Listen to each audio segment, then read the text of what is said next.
En construction, on est constamment exposé au bruit des outils, des équipements et des machines. Un bruit très fort peut produire une perte auditive temporaire. C'est désagréable, mais notre audition peut revenir comme avant. Mais c'est l'exposition au bruit continu qui, à la longue et petit à petit, produit des dommages irréparables à nos oreilles. En plus de causer des problèmes auditifs, le bruit réduit la concentration et augmente le stress, l'irritabilité et la fatigue.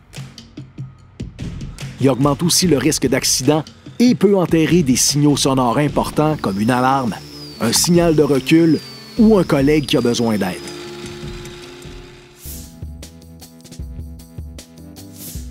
La limite d'exposition pour une journée de travail de 8 heures est de 85 décibels. Au-dessus de 85 décibels, une petite augmentation réduit de beaucoup la durée d'exposition permise. Depuis juin 2023, tous les employeurs ont l'obligation de réaliser une démarche de prévention. La démarche se fait en 3 étapes. On commence par identifier les situations de travail où le niveau de bruit risque de dépasser les limites d'exposition permises. Ensuite, on doit déterminer les moyens raisonnables pour réduire le bruit. Après la sélection des moyens raisonnables, il faut les déployer. Il faut refaire cet exercice lorsqu'un changement de situation est identifié, comme un changement de tâche, d'outil ou d'équipement. S'il n'y a pas de changement, il faut tout de même maintenir à jour un registre dans le programme de prévention.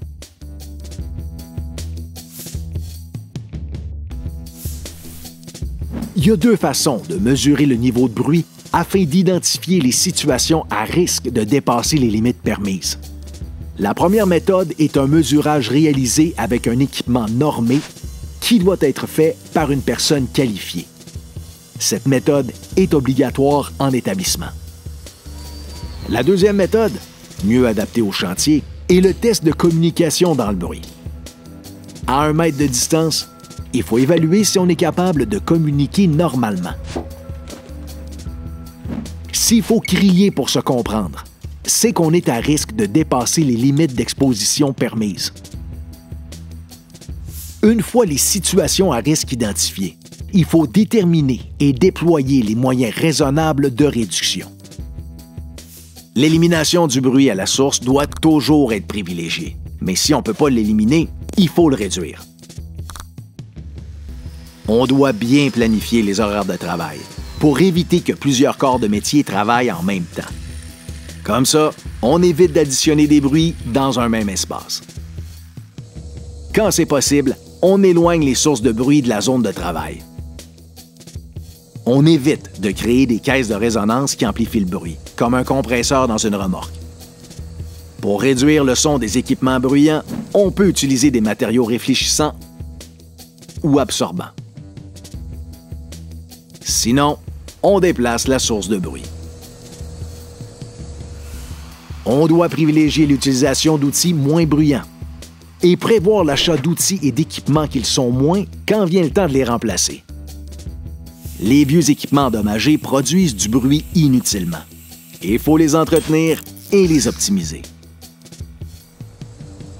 Quand ils ne servent pas, arrêtez le fonctionnement des équipements et des appareils.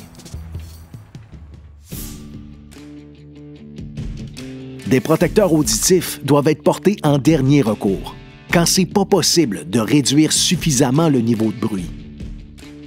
Si on utilise des bouchons jetables, il faut bien les mettre.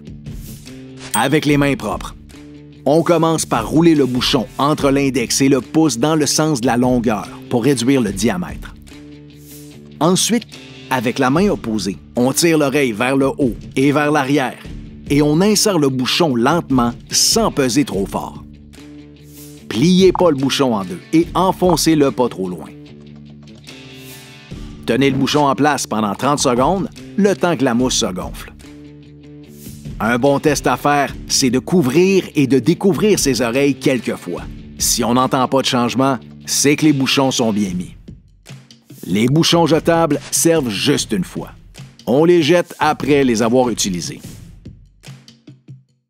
Si vous avez souvent besoin de protéger vos oreilles, c'est pas mal plus pratique d'utiliser un équipement réutilisable.